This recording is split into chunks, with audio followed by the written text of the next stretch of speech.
देखिए fourth point बेटा हमारा रहेगा वर्किंग। इससे पहले साइक्लोट्रॉन का हम लोग इंट्रोडक्शन भी कर चुके हैं। हम लोग साइक्लोट्रॉन में कौन कौन से फिजिक्स प्रिंसिपल यूज हो रहे हैं उनको भी कंप्लीट कर चुके हैं, और थर्ड पॉइंट पे हमने डिस्क्रिप्शन और डायग्राम भी बना लिया था। आज हम उसकी वर्किंग सीखने चल रहे हैं कि वो किस तरह से वर्क करता है, आखिरकार किस तरह से वो चार्ज्ड पार्टिकल को एक्सेलरेट करेगा। ये एक बहुत इंपॉर्टेंट हिस्सा है और इसे आप बहुत अच्छे से समझिएगा। देखिए, इसके लिए मैंने जो साइक्लोट्रॉन है ना उसका हमने एक स्कीम डायग्राम केवल बनाया है, और एक ऐसा डायग्राम जो सिर्फ ऊपर से आपको देखने को मिलेगा। जैसे वो आपके रोटी रखने का डब्बा होता है, वैसे डब्बे को बीच से काटा आपने और दोनों टुकड़ों को थोड़ा सा बीच से ऐसा हल्का सा किनारे कर दिया आपने, और बीच में ऐसा एक गैप बना दिया। ये सभी लोगों ने देख लिया था। अब यहां पर एक सोर्स भी रखा हुआ था हम लोगों ने, आयन का सोर्स, जो कि चार्ज पार्टिकल प्रोड्यूस करेगा, उसका ये सोर्स भी हमने यहां पर रखा हुआ था। और इसमें कुछ कनेक्शंस हैं जिनको मैं आपको दिखा देता हूं। हमने लास्ट क्लास में भी किया हुआ था, पर एक बार फिर से मैं शो कर देता हूं यहां पर। जैसे दोनों डीज, सपोज इस वाले डी को हम मान लेते हैं D1 और इस वाले डी का हमने नाम मान लिया D2। इसमें ये जो हमने यहाँ पर एक डिवाइस लगाई हुई थी, आप सभी स्टूडेंट्स को याद होगा, इस डिवाइस का नाम ऑसिलेटर था। दोलित्र वैसे इसको कहते हैं, ऑसिलेटर। और इसका जो वोल्टेज था, जो हम वोल्टेज की सप्लाई करते हैं, this is nearly 10,000 volt, 10 to the power 4 volt, 10 to the power 5 volt तक हम इसको सप्लाई देते हैं। इसकी जो फ्रीक्वेंसी होती है, this is nearly 10 to the power 6 hertz. Frequency means इसको अपना एक सेकंड में इतने साइकिल कंप्लीट करता है। जैसे मैंने लास्ट टाइम भी बात की थी आपसे कि यहां जो वोल्टेज हम अप्लाई करते हैं बिल्कुल एक जैसा वोल्टेज रहेगा, ऐसा वोल्टेज नहीं अप्लाई करते। हम यहां पर दोनों डी के बीच में एक ऐसा वोल्टेज अप्लाई करते हैं, जो इलेक्ट्रिक फील्ड ऐसा हम अप्लाई करते हैं जिसमें एक बार ये वाला सिरा पॉजिटिव होगा और ये नेगेटिव होगा। तो जब ये वाला सिरा पॉजिटिव होगा और ये नेगेटिव होगा, तो ये कंडक्टर आपका D1 से कनेक्ट है, तो D1 कैसा हो जाएगा? पॉजिटिव। और ये आपका कनेक्ट है D2 से, तो D2 कैसा हो जाएगा? नेगेटिव।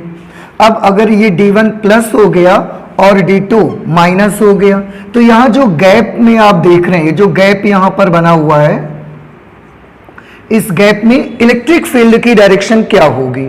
इलेक्ट्रिक फील्ड की डायरेक्शन तो हमेशा प्लस से माइनस होती है ना। तो इस पूरे गैप में न सिर्फ ऊपर न सिर्फ नीचे, बल्कि इस पूरे गैप में इलेक्ट्रिक फील्ड की डायरेक्शन इस प्लस से माइनस की तरफ होगी।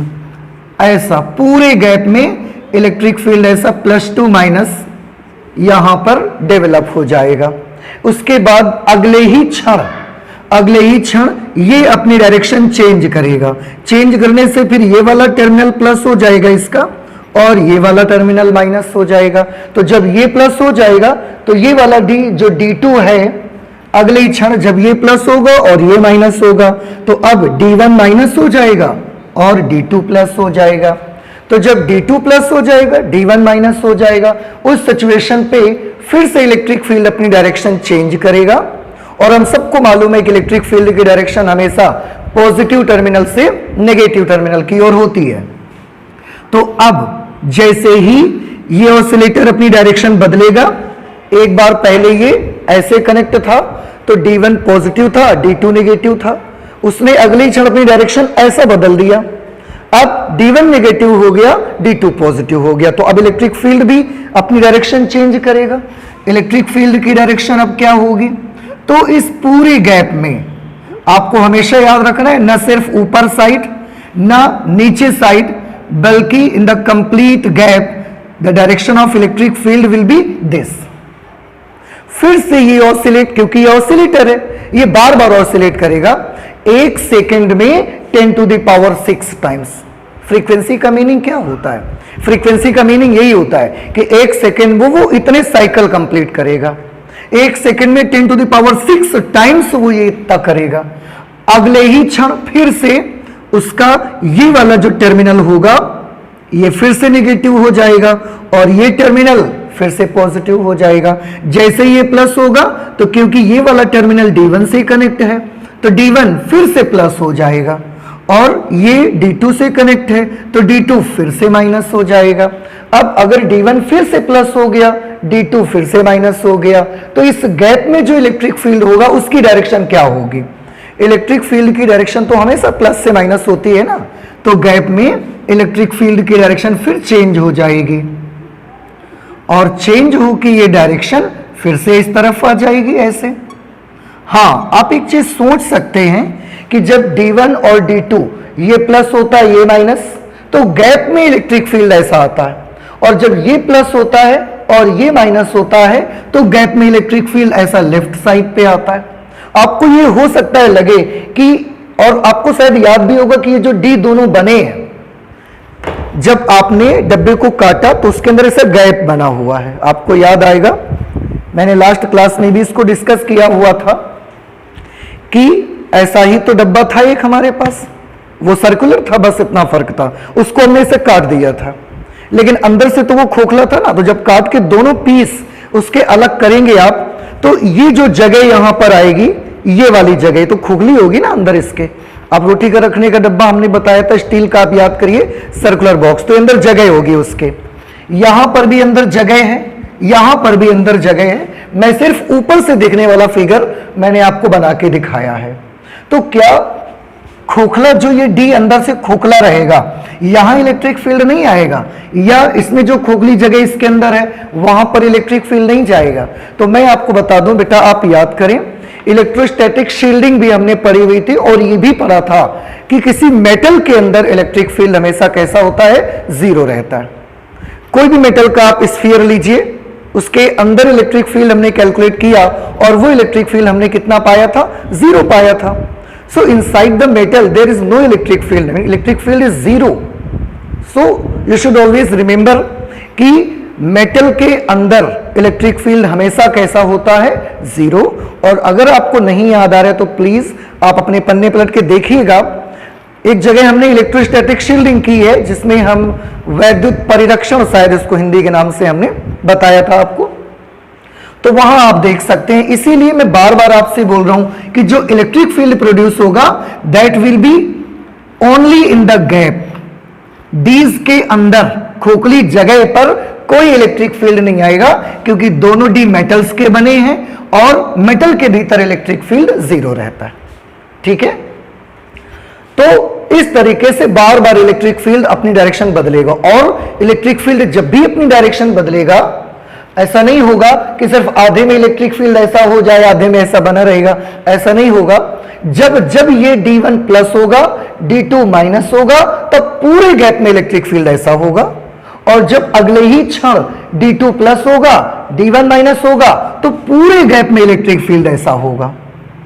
फिर अगले क्षण जब D1 प्लस होगा, D2 माइनस होगा, तो पूरे गैप में इलेक्ट्रिक फील्ड ऐसा बनेगा, और फिर नेक्स्ट मोमेंट जब D2 आपका पॉजिटिव हो जाएगा और फिर से D1 नेगेटिव हो जाएगा, तो पूरे के पूरे गैप में इलेक्ट्रिक फील्ड की डायरेक्शन इधर की तरफ आ जाएगी। ये आपको याद रखना, और ये बड़ी तेजी से होता है। फ्रीक्वेंसी देखिए 10 टू द पावर 6 हर्ट्ज, एक सेकंड में 10 की घात 6 बार ये ऐसा और ऐसा हो जाता है। एक बार ऐसे, एक बार ऐसे, एक सेकंड में 10 टू द पावर 6 टाइम्स। ठीक है, तो ये आपको थोड़ा सा याद रखना है। अब मैं इसको, ये जो मैंने प्लस माइनस बनाए हैं, इनको मैंने हटा दिया।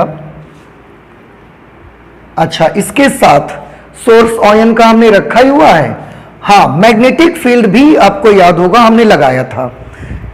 ये हमारा डब्बा था, तो मैग्नेटिक फील्ड हमने कैसे लगाया था? थोड़ा सा याद करिए आप, कि ऊपर हमने एक साइड में नॉर्थ पोल लगा दिया, ऊपर नॉर्थ लगाया, नीचे नॉर्थ लगाया, इट डजंट मैटर। हमें एक मैग्नेटिक फील्ड इसकी सरफेस के परपेंडिकुलर अप्लाई करना है। फिलहाल जब हमने आपको डायग्राम बताया था, तो ऊपर नॉर्थ पोल लगाया, नीचे साउथ पोल लगाया, और नॉर्थ से साउथ ऐसा मैग्नेटिक फील्ड रहेगा। मैग्नेटिक फील्ड हमेशा इसके सरफेस के परपेंडिकुलर होगा। यहां पर मैं उस मैग्नेटिक फील्ड की डायरेक्शन को सुइटेबल बना लेता हूं, और वो डायरेक्शन मैं कुछ ऐसे बना लेता हूं ताकि चार्ज पार्टिकल सही से मोशन उसका आ जाए, उसके लिए मैं मैग्नेटिक फील्ड को मान लेता हूं कि मैग्नेटिक फील्ड की डायरेक्शन ये है। अगर ये मैग्नेटिक फील्ड की डायरेक्शन है तो शायद अब आपको समझ आ रहा हो इस डायरेक्शन का क्या मीनिंग है।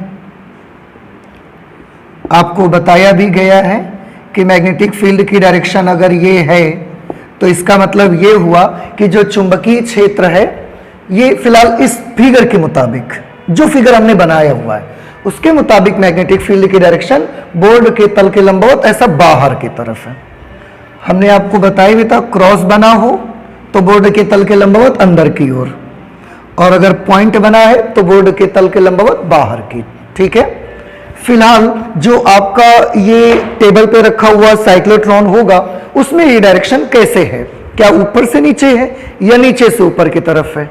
तो क्योंकि आप ऊपर से देख रहे हैं, आप ऊपर से इसको देख रहे हैं ना, और आपको डायरेक्शन आपकी तरफ लग रही है ऐसा, इसका मतलब ये किधर की तरफ है, नीचे से ऊपर की तरफ है टेबल के लिए। और फिलहाल इस फिगर के लिए कैसे है, बोर्ड के तल के लंबवत ऐसा बाहर की तरफ। तो ये जो पॉइंट्स हैं ये मैग्नेटिक फील्ड को शो करते हैं। इसके अंदर मैंने नहीं बनाया हुआ है क्योंकि इसके अंदर मुझे और भी फिगर तैयार करना है, इसलिए मैंने नहीं बनाया। और ये इलेक्ट्रिक फील्ड को भी मैं यहां से इरेज कर देता हूं क्योंकि मुझे इसमें चार्ज का मोशन भी शो करना है, तो कोई प्रॉब्लम मत हो, इसलिए हम इसको हटा देते हैं। इतनी सारी चीजें हमने लगा ली, अभी आपको ये समझ में आ गया। ऑसिलेटर लगाया, नियरली 10,000 वोल्ट क्रिएट करेगा, इलेक्ट्रिक फील्ड बनाएगा इस गैप में, एक बार ऐसे, फिर एक बार ऐसे, फिर एक बार ऐसे, फिर एक बार ऐसे, और 1 सेकेंड में 10 to the power 6 टाइम्स ऐसे ऐसे 10 to the power 6 times magnetic field हमने लगाया बोर्ड के तल के लंबवत बाहर की तरफ। अगर आप अपने टेबल वाले उसमें देखेंगे साइक्लोट्रॉन में, तो वो नीचे से ऊपर की तरफ हमने लगाया हुआ है। अब उसके बाद बस इतना सही करना है, इसके बाद आपकी वर्किंग स्टार्ट हो जाएगी। क्या वर्क होगा यहाँ पे, सबसे पहले जब हमको इसको चलाना होगा, इसको स्टार्ट करना होगा, तो सबसे पहले हम ये जो सोर्स हमने लगाया है, आप सभी स्टूडेंट्स को याद होगा कि सोर्स के लिए हम क्या यूज करते हैं, एक छोटा सा हीटर यूज करते हैं। तो हम उस हीटर को ऑन कर देंगे, स्टार्ट कर देंगे। हीटर ऑन करेंगे, उसके अंदर से पॉजिटिव चार्जेस ऐसा निकलेंगे, इजेक्ट होंगे। वो पॉजिटिव चार्जेस जैसे ही निकलेंगे उसी समय हम ये अपना ऑसिलेटर भी चालू करेंगे। जब उधर हीटर ऑन करेंगे उसी समय ऑसिलेटर भी चालू करेंगे। हम ये नहीं करेंगे कि पहले हीटर चालू करेंगे फिर चार्ज निकलेगा उसको देख के हम अपना ऑसिलेटर चालू करेंगे, नहीं, क्योंकि चार्ज तो हमको दिखेगा ही नहीं। तो हम सोर्स भी ऑन करेंगे और यहां ऑसिलेटर भी ऑन कर देंगे। अब जैसे ही सोर्स ऑन करेंगे यहां से क्या होना शुरू हो जाएगा, आयन का इजेक्शन स्टार्ट हो जाएगा। तो इसको हम एक लाइन पे लिख देते हैं। सबसे पहले हमने क्या किया, जो आयन का स्रोत है, चार्ज का जो स्रोत है, उसको आप स्टार्ट कर देते हैं। सबसे पहले इसको हम लिखते भी जाते हैं। सर्वप्रथम आयन के स्रोत एस को स्टार्ट कर देते हैं।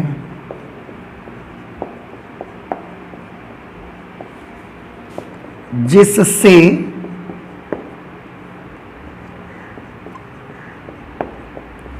आयनों, फिलहाल मुझे कौन सा आयन चाहिए, पॉजिटिव पार्टिकल चाहिए केवल, जिससे आयनों धनावेशित कण,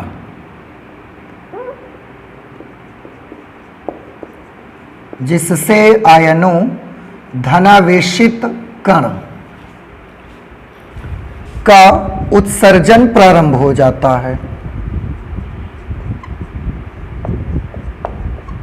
का उत्सर्जन होता है। अब यहां से एक चार्ज पार्टिकल ऐसे निकला, मान लेते हैं ये स्रोत था हमारा, और ये वो बगल में हमने एक चार्ज पार्टिकल बना लिया, ये इस सोर्स से निकला। अब अगर इस सोर्स से निकला, हम ये भी मान लेते हैं कि उसी क्षण जब ऑसिलेटर स्टार्ट हुआ, तो जब ये चार्ज पार्टिकल इस स्रोत से निकला उस समय इलेक्ट्रिक फील्ड, क्योंकि आपने ऑसिलेटर ऑन कर दिया है, तो इलेक्ट्रिक फील्ड की डायरेक्शन उस समय मैंने मान लिया ये टर्मिनल प्लस है और ये माइनस है। तो बेटा जब ये आवेशित कण यहां से बाहर निकला स्रोत से, उस समय ये प्लस और ये माइनस है, तो D1 प्लस हो गया, D2 माइनस हो गया। अगर D1 प्लस D2 माइनस हो गया तो पूरे के पूरे गैप में इलेक्ट्रिक फील्ड कैसा है, D1 से D2 की तरफ। पूरे गैप में ऐसा इलेक्ट्रिक फील्ड D1 से D2 की तरफ अप्लाई होना स्टार्ट हो गया।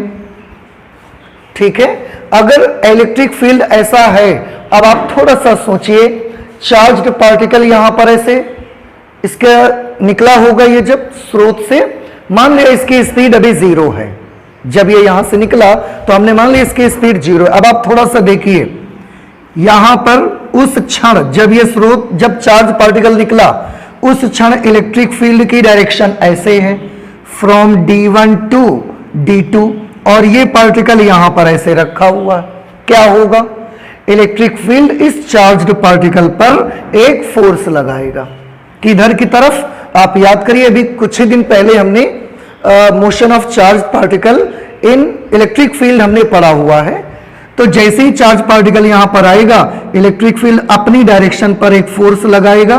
कितना लगाएगा, Q इंटू E लगाएगा। इस फोर्स की वजह से उसमें एक एक्सेलरेशन पैदा होगा, F upon m means QE upon m के बराबर त्वरण उत्पन्न हो जाएगा। इस त्वरण की वजह से उसकी स्पीड का क्या होगा, त्वरण मतलब स्पीड का बढ़ना, तो स्पीड बढ़ेगी, क्योंकि अभी जब यहां था तो ये रुका हुआ था, इसका प्रारंभिक वेग 0 था। हमने इतना एक्सेलरेशन क्रिएट हुआ तो वेलोसिटी इसकी बढ़ेगी। वेग का एक इक्वेशन हमने पढ़ा हुआ है, v is equal to u plus at। प्रारंभिक वेग पार्टिकल का कितना है, 0। त्वरण कितना उत्पन्न हुआ है, QE upon m into t। तो तुरंत ही उसका वेग बढ़कर इतना हो जाएगा। और किस दिशा में पार्टिकल चलना स्टार्ट हो जाएगा, आंसर है इलेक्ट्रिक फील्ड की डायरेक्शन पे चलना स्टार्ट हो जाएगा। तो ये पार्टिकल यहां से उत्पन्न हुआ, वैद्युत क्षेत्र उस समय इधर की तरफ था, D1 से D2, तो ये पार्टिकल चलकर यहां तक ऐसे आया। अब यहां तक आया, इस D के अंदर गैप बना हुआ है, खोखला है ना अंदर से ये, तो ये इसके अंदर प्रवेश कर गया। लेकिन वहां तक गया तब तक उसकी स्पीड इतनी हो चुकी है, देखिए, क्योंकि शुरू में कितना था, निकला था स्टार्ट में तो 0 था, इतना बल लगा उस पे Q इंटू E वैद्युत क्षेत्र की दिशा में, इतना त्वरण उसमें उत्पन्न हुआ। इस त्वरण की वजह से उसकी स्पीड बढ़ करके इतनी हो गई। तो जब ये यहां पर प्रवेश कर रहा है, उसकी स्पीड कुछ बढ़ के हो गई है। कुछ भी मान लो आप, ना इतनी रखो, बार बार इतनी रखनी पड़ेगी, तो मैं ये स्पीड को मान लेता हूं v हो गई है उसकी स्पीड उसकी कितनी हो गई है, v हमने मान लिया। अब इसके बाद वो कहां चला गया, अब इसके बाद वो चला गया, वो जो D2 बना हुआ है उसके अंदर, D2 आपका ऐसा है, ऐसा रखा है D2, ऐसा D1 है, ये बीच में गैप बना हुआ है, तो ये पार्टिकल ऐसा जाके ऐसा चला गया, तो अंदर D2 के अंदर प्रवेश कर गया। अब जैसे ही D2 के अंदर प्रवेश किया, अभी हमने बात की कि D2 के अंदर कोई इलेक्ट्रिक फील्ड नहीं है, हमने बताया ना, inside the metal electric field is 0। तो जैसे D2 में ये ऐसा प्रवेश कर गया, D2 के अंदर कोई वैद्युत क्षेत्र नहीं है, वहां वैद्युत क्षेत्र 0 है, वहां सिर्फ और सिर्फ कौन सा फील्ड है, वहां सिर्फ और सिर्फ मैग्नेटिक फील्ड है, क्योंकि मैग्नेटिक फील्ड मेटल के अंदर 0 नहीं होता, आपको याद रखना। तो मैग्नेटिक फील्ड वहां रहेगा, लेकिन इलेक्ट्रिक फील्ड अंदर जाकर के 0 हो गया। अब बेटा अगर इलेक्ट्रिक फील्ड 0 हो गया तो उस पर फोर्स लगना भी क्या हो गया, बंद, क्योंकि E 0 हो गया, फोर्स लगना बंद हो गया। फोर्स लगना बंद हो गया, 0 हो गया, तो त्वरण भी इसमें प्रोड्यूस होना, डेवलप होना बंद हो गया। अगर एक्सेलरेशन नहीं हो रहा है तो स्पीड का बढ़ना भी क्या हो गया, बंद हो जाएगा। तो जैसे ही वो D2 में प्रवेश करेगा, उसके अंदर उसकी स्पीड बढ़ना बंद हो जाएगी, अब स्पीड नहीं बढ़ेगी। लेकिन जब प्रवेश कर रहा था तब तक तो स्पीड बढ़ के कितनी हो गई थी, v हो गई थी ना। अब उसके बाद वो उसके अंदर चला गया, स्पीड का बढ़ना बंद हो जाएगा। अब वहां पर उसको कौन सा फील्ड मिलेगा, कौन सा नहीं मिलेगा, इलेक्ट्रिक फील्ड मिलेगा क्या, नहीं मिलेगा। मैग्नेटिक फील्ड मिलेगा क्या, मिलेगा, मैग्नेटिक फील्ड उसके अंदर रहेगा। अगर मैग्नेटिक फील्ड मिलेगा, अब आप फिर से सोचिए थोड़ा सा, इस फिगर के मुताबिक मैग्नेटिक फील्ड की डायरेक्शन क्या है, ऐसी, फील्ड के मुताबिक मैग्नेटिक फील्ड की डायरेक्शन ऐसे है आपके फिगर के मुताबिक, और जो चार्ज पार्टिकल है उसने कैसे प्रवेश किया, ऐसा। आप देखिए मैग्नेटिक फील्ड ऐसा बाहर की तरफ, आवेशित कण ऐसे प्रवेश कर रहा है, वेलोसिटी की डायरेक्शन ये है ना, ऐसे प्रवेश कर रहा है। दोनों के बीच का एंगल कितना, 90 डिग्री। लेफ्ट हैंड सेट करके देखिए मैग्नेटिक फील्ड में, क्योंकि जैसे ही चार्ज पार्टिकल प्रवेश करेगा, मैग्नेटिक फील्ड चार्ज पार्टिकल को क्या करता है, आंसर है टर्न करता है, मोड़ता है, घुमा देता है, लेकिन वो उसको त्वरित नहीं कर पाता है। याद होगा सबको। तो हम लेफ्ट हैंड सेट करके देखते हैं, इसको मुझे किसकी तरफ करना है, बी की तरफ, इसको वी की तरफ। उस समय जो हमारा ये थंब होगा वो एफ की डायरेक्शन बताएगा। तो बी बाहर की तरफ है, हमने ऐसा सेट कर दिया। वेलोसिटी किस तरफ है, इधर की तरफ, तो बी को इधर ही रखना है, वेलोसिटी ऐसा कर देना है आपको, तो ये हमने ऐसा कर दिया। देखिए आप देखिए हमारा थंब किस तरफ इंडिकेशन देता है, नीचे की तरफ। इट मींस ये चार्ज पार्टिकल जब D2 के अंदर प्रवेश करेगा, वहां उसको ये वाला मैग्नेटिक फील्ड मिलेगा, ऐसा उसने प्रवेश किया। जैसे ही प्रवेश किया, इधर की तरफ उस पर एक बल लगना शुरू हो जाएगा, नीचे की तरफ, नीचे की तरफ बल लगेगा, और मैग्नेटिक फील्ड स्पीड नहीं बढ़ाएगा, केवल उसको मोड़ देता है। हम पहले ही स्टडी कर चुके हैं। तो यहां पर जाकर ये जैसे ही पहुंचा, मैग्नेटिक फील्ड ने उसको ऐसा मोड़ दिया। सर्कल में घुमाते हैं ना चुंबकीय क्षेत्र के अंदर, जब कोई आवेशित कण प्रवेश करता है, चुंबकीय क्षेत्र उसको वृत्ताकार मार्ग में चलाता है। तो वृत्ताकार मार्ग में चलाते हुए उसको ये ऐसा यहां तक ले आएगा, और ला करके फिर से इसको कहां छोड़ देगा, लाके फिर से गैप में छोड़ देगा वो यहां पर आके। तो D2 के अंदर इलेक्ट्रिक फील्ड नहीं था, इसलिए स्पीड नहीं बढ़ेगी, लेकिन D2 के अंदर मैग्नेटिक फील्ड है, इसलिए मुड़ जरूर जाएगा वो। अब मुझे बताइए, यहां पर जब वो प्रवेश कर रहा था, उसकी स्पीड बढ़ के v हो गई थी, तो जब वो यहां घूम के ऐसा यहां पर आएगा, यहां पर उसकी स्पीड बताइए मुझे कितनी होगी, 0 क्यों होगी? नहीं, बढ़ी नहीं ना, लेकिन जितनी है वो गायब क्यों हो जाएगी? जैसे स्पीड बढ़ी नहीं है, लेकिन जितनी है वो तो खत्म नहीं हो जाएगी ना उसकी। बात समझ में आ रही ना मेरी, कि स्पीड अगर उसकी 10 मीटर पर सेकंड हो गई है, तो हमने बोला कि मैग्नेटिक फील्ड स्पीड बढ़ाएगा नहीं, लेकिन उसको वो रिटार्ड भी नहीं करेगा, कम नहीं करेगा। तो यहां पर अगर स्पीड इसकी v हो गई है, फिर वो घूम के ऐसा आया, यहां पर उसकी स्पीड बताइए, v। Very good. अब आपको समझ में आ गया कि मैग्नेटिक फील्ड केवल मोड़ देगा, स्पीड बढ़ाएगा नहीं, तो स्पीड घटाएगा भी नहीं उसके। v स्पीड से ही वो फिर से इस गैप में लाके उसको छोड़ देगा। ठीक, अब जब वो ऐसा गैप में इसको फिर से लाके छोड़ेगा, अब ये ऑसिलेटर आपका फिर से इसका मेन फंक्शन आपको यहां पर देखना है। क्या मेन फंक्शन आपको देखना है? इसका मेन फंक्शन उस समय ये होगा, जितनी देर में ये पार्टिकल यहां से ऐसा घूम करके यहां पर आएगा, इसको कुछ टाइम लगेगा, 1 माइक्रोसेकंड लग गए, 2 माइक्रोसेकंड लगे, कुछ लगेगा उसको टाइम। मान लिया 1 माइक्रोसेकंड में ये पार्टिकल यहां से ऐसा मुड़ करके फिर गैप में आने की तैयारी में है। जब ये पार्टिकल, जितनी देर में ये पार्टिकल यहां से ऐसा यहां पर आएगा, उतनी ही देर में तब तक ऑसिलेटर ने अपनी पोलरिटी चेंज कर ली होगी, क्योंकि ये चेंज कर रहे हैं लगातार। अभी ऐसा था तो D1 प्लस था, D2 minus, electric field gap में राइट साइड में था। अब जितनी देर में ये पार्टिकल ऐसा घूम के यहां पर आएगा, उतनी ही देर में ये अपनी पोलरिटी बदल देगा। पोलरिटी बदल देगा मतलब अब वो ऐसा कर देगा। ऐसा करने से क्या होगा, अब ये D2 प्लस हो जाएगा और D1 माइनस हो जाएगा। तो जब वो यहां पर पार्टिकल आएगा, उसी क्षण D2 प्लस हो जाएगा, D1 माइनस हो जाएगा। ये बात को समझ में आ रही है? उससे पहले जब वो यहां था, तब ये प्लस था और ये माइनस, तो इलेक्ट्रिक फील्ड की डायरेक्शन में फोर्स लगा, यहां पर आके पार्टिकल आया। उसके बाद मैग्नेटिक फील्ड ने उसको मोड़ा। जितनी देर मैग्नेटिक फील्ड ने मोड़ने में लगाया, उतनी देर में इसने अपनी ध्रुवता बदल दी, पोलरिटी चेंज कर दी। चेंज करके अब उसने इसको प्लस कर दिया, इसको माइनस कर दिया। अब अगर ये प्लस हो गया ये माइनस, तो D2 प्लस हो गया और D1 माइनस हो गया। अब इलेक्ट्रिक फील्ड क्या अभी भी ऐसा रहेगा? नहीं, इलेक्ट्रिक फील्ड हमेशा पॉजिटिव टू नेगेटिव होता है। तो इलेक्ट्रिक फील्ड की डायरेक्शन अब चेंज होके ऐसी हो गई। देखिए कितना अच्छा है ना, कि जैसे ही पार्टिकल यहां पर ऐसे झांका, इलेक्ट्रिक फील्ड अब उसको ऐसा मिल रहा है। ध्यान से देखिए, पार्टिकल ऐसे घूम के ऐसा आया, गैप में ऐसा इधर से अब आ रहा है। अब इलेक्ट्रिक फील्ड उसको ऐसा नहीं मिल रहा है, इलेक्ट्रिक फील्ड भी उसको ऐसा ही मिल रहा है। तो इलेक्ट्रिक फील्ड और पार्टिकल की डायरेक्शन, मोशन की डायरेक्शन, दोनों सेम एक डायरेक्शन पे आ गए। अब फिर से मैं आपको दिखाने का प्रयास करूंगा।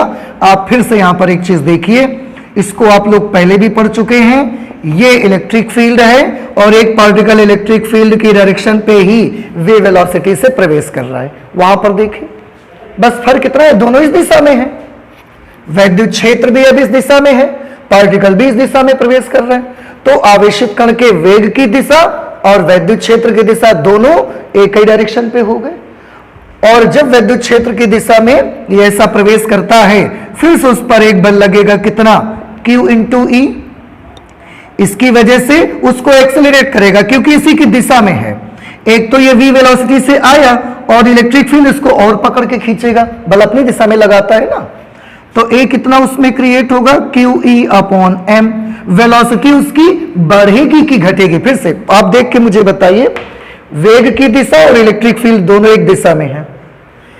इधर ये v वेग से प्रवेश कर रहा है, उधर इलेक्ट्रिक फील्ड उसको और खींच के स्पीड बढ़ा देगा अपनी दिशा में बल लगा के। तो स्पीड उसकी बढ़ेगी कि कम हो जाएगी? बढ़ जाएगी। कम हो जाती अगर ऐसा होता। कैसा? ये v वेलोसिटी से ऐसा गैप में प्रवेश किया और इलेक्ट्रिक फील्ड उसको ऐसा वाला मिल जाता, उल्टा वाला, तो ये फिर इसको इधर की तरफ फोर्स लगाता और उस समय उसकी स्पीड को क्या कर देता? कम कर देता। लेकिन वेलोसिटी और electric field both are in same direction at this situation. तो फिर से इसकी क्या होगी? स्पीड बढ़ेगी, गैप में आएगा, इलेक्ट्रिक फील्ड ऐसा मिला, स्पीड बढ़ी, यहां से पार्टिकल यहां पर आ गया। मान लेते हैं कि स्पीड बढ़ाकर उसने इसकी कितनी स्पीड कर दी? 2v स्पीड कर दी।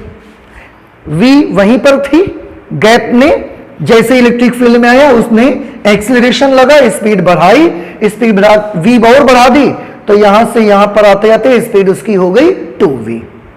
अब जैसे ही ये D1 में फिर आ गया, देखो गैप से फिर से D1 में आ गया।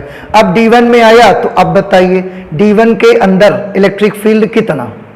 0, because inside the metal electric field is 0, पहले ही हम डिस्कस कर चुके। लेकिन D1 के अंदर मैग्नेटिक फील्ड है क्या? मैग्नेटिक फील्ड है। कैसा है मैग्नेटिक फील्ड? इस according to this figure magnetic field is in this direction, ठीक है। और पार्टिकल ऐसा प्रवेश कर रहा है। फिर से इसको आप लेफ्ट हैंड सेट करके आप देखेंगे, मैग्नेटिक फील्ड इस डायरेक्शन पे है, ये हमारा लेफ्ट हैंड है, इसको मैं सेट करके आपको दिखाता हूं। ये मैग्नेटिक फील्ड, ये वेलोसिटी की डायरेक्शन, इस बार वेलोसिटी ऐसे है, आप देखिए चित्र में वेलोसिटी ऐसे है, तो फोर्स किस तरफ लगेगा? ऊपर की तरफ।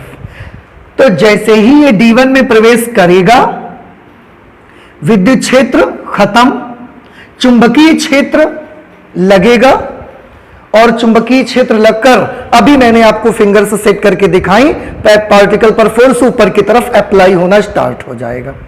अगर बेटा पार्टिकल पर फोर्स ऊपर की ओर अप्लाई होना स्टार्ट हो जाएगा, तो अब मुझे बताइए ये पार्टिकल ऐसा घूम के नीचे आएगा या घूम के ऊपर जाना चाहिए इसको?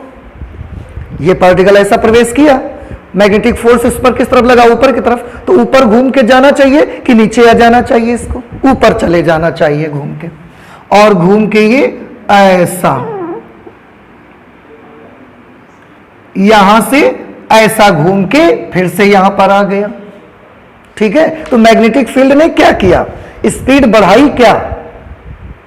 मैग्नेटिक फील्ड ने स्पीड बढ़ाई क्या? स्पीड नहीं बढ़ाई, लेकिन क्या कर दिया? उसको मोड़ के फिर से उसको इलेक्ट्रिक फील्ड के डाल दिया। अब आप मुझे बताइए, अगर यहां पर स्पीड 2v थी तो यहां पर स्पीड कितनी है? 2v। Very good. क्यों? क्योंकि मैग्नेटिक फील्ड स्पीड इंक्रीज नहीं करता, वो पार्टिकल को एक्सिलरेट नहीं करता, लेकिन पार्टिकल को टर्न जरूर कर देता है। और किस रास्ते पर चलाता है मैग्नेटिक फील्ड? वृत्ताकार मार्ग पे चलाता है। तो वृत्ताकार मार्ग पे से चला के उसको फिर से गैप में डाल दिया उसने। हाँ, आधा ही वृत्त चल पाता है, पूरा सर्कल नहीं हो पाता, आधा ही वृत्त चल पाता है, फिर से वो गैप में आ गया। अब जैसे ही देखिए मैग्नेटिक फील्ड उसको ऐसा, हाँ एक चीज और आपके माइंड में आ सकता है, जैसा मैं बार बार बोल रहा हूं कि डी के अंदर जाएगा तो मैग्नेटिक फील्ड, वहां इलेक्ट्रिक फील्ड नहीं है, और गैप में जब आता है तो मैं केवल इलेक्ट्रिक फील्ड की बात करता हूं। क्या गैप में मैग्नेटिक फील्ड नहीं है? जबकि पूरे सरफेस में ऐसा हमने साउथ ऐसा नॉर्थ अगर लगाया है तो मैग्नेटिक फील्ड तो पूरी सरफेस में होगा। फिर से मेरा क्वेश्चन आप सुन लीजिए कि जो गैप है यहां पर मैं सिर्फ और सिर्फ इलेक्ट्रिक फील्ड की ही बात करता हूं, मैग्नेटिक फील्ड की मैं बात नहीं कर रहा हूं। तो आपका ये सोच सकते हैं कि क्या सर जब पूरी सरफेस में आपने मैग्नेटिक फील्ड लगाया है तो क्या गैप में सिर्फ इलेक्ट्रिक फील्ड ही होगा या यहां मैग्नेटिक फील्ड भी होगा? आपको क्या लगता है दोनों में से कौन सा होगा, कौन नहीं होगा, या दोनों होंगे? यहां पे गैप की बात करिए, क्योंकि हमने पूरे सरफेस पे लगा दिया है, उस चुंबकीय क्षेत्र पूरी सरफेस पर लगाया है हमने। तो गैप में इलेक्ट्रिक फील्ड और मैग्नेटिक फील्ड में कौन सा होगा, कौन सा नहीं होगा, या दोनों होंगे? दोनों होंगे, बिल्कुल। अरे आप देखिए ना, हमने पूरी सरफेस पे तो लगाया है इसको। अगर बेटा पूरी सरफेस पर हमने लगाया है तो गैप में से हट क्यों जाएगा? नहीं हटेगा। तो दोनों हैं, फिर हम बार बार यहां केवल इलेक्ट्रिक फील्ड की ही बात क्यों करते हैं? अब मैं बताता हूं, अब गौर से सुनिएगा, क्योंकि इलेक्ट्रिक फील्ड मैग्नेटिक फील्ड के अपेक्षा बहुत स्ट्रांग है। इलेक्ट्रिक फील्ड जो है मैग्नेटिक फील्ड के अपेक्षा बहुत स्ट्रांग है। कैसे पता चला कि बहुत स्ट्रांग है? आप देखें 10,000 वोल्ट क्रिएट किया है मैंने, और वैसे भी हमने इलेक्ट्रिक फील्ड का फॉर्मूला पढ़ा है dV/dr। पोटेंशियल डिफरेंस इतना ज्यादा लगाया है, गैप हमने बिल्कुल कम कर दिया है, तो दोनों प्लेट्स के बीच का डिस्टेंस बहुत कम है। डिस्टेंस एक तो कम होने से ही इलेक्ट्रिक फील्ड ज्यादा होगा, और वोल्टेज भी हमने 10,000 वोल्ट लगा दिया है, तो दोनों तरफ से ये भी इसको इंक्रीज कर रहा है, और गैप कम होने से भी ई क्या हो रहा है? बढ़ ही रहा है। तो दोनों हालात में गैप में इलेक्ट्रिक फील्ड की वैल्यू कैसी? बहुत ज्यादा है। तो हैं दोनों फील्ड यहां पर, लेकिन इस गैप में जो इलेक्ट्रिक फील्ड है वो बहुत ज्यादा है, और जो मैग्नेटिक फील्ड है उसकी वैल्यू बहुत कम है, वीक है वो। तो जब चार्ज पार्टिकल गैप में आता है तो फील्ड दोनों मिलते हैं उसको, फील्ड उसको दोनों मिलते हैं। लेकिन यहां सबसे ज्यादा प्रोमिनेंट फील्ड कौन होता है? इलेक्ट्रिक फील्ड, क्योंकि मैग्नेटिक फील्ड वहां पर बहुत वीक हो जाता है, वहां वो अपना फंक्शन नहीं दिखा पाता। हाँ, और जैसे डी के अंदर जाते हैं, क्योंकि inside the metal electric field बिल्कुल जीरो हो जाता है, तो वो वीक वाला भी अपना काम दिखाना शुरू कर देता है। इतनी बात समझ में आ गई? तो मैग्नेटिक फील्ड ने इसको मोड़ के फिर से यहां ला दिया। अब वो फिर से कहां पर आ गया?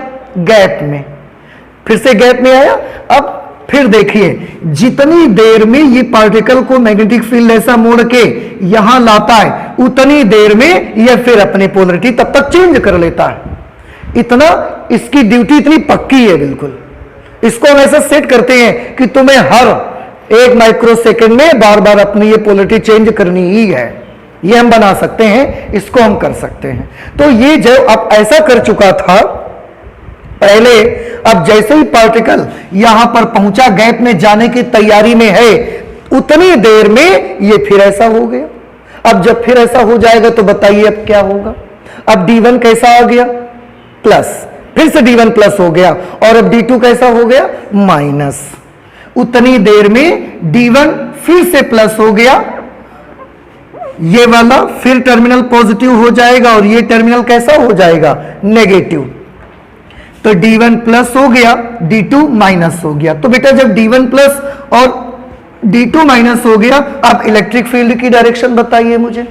Electric field is always from positive terminal to negative terminal.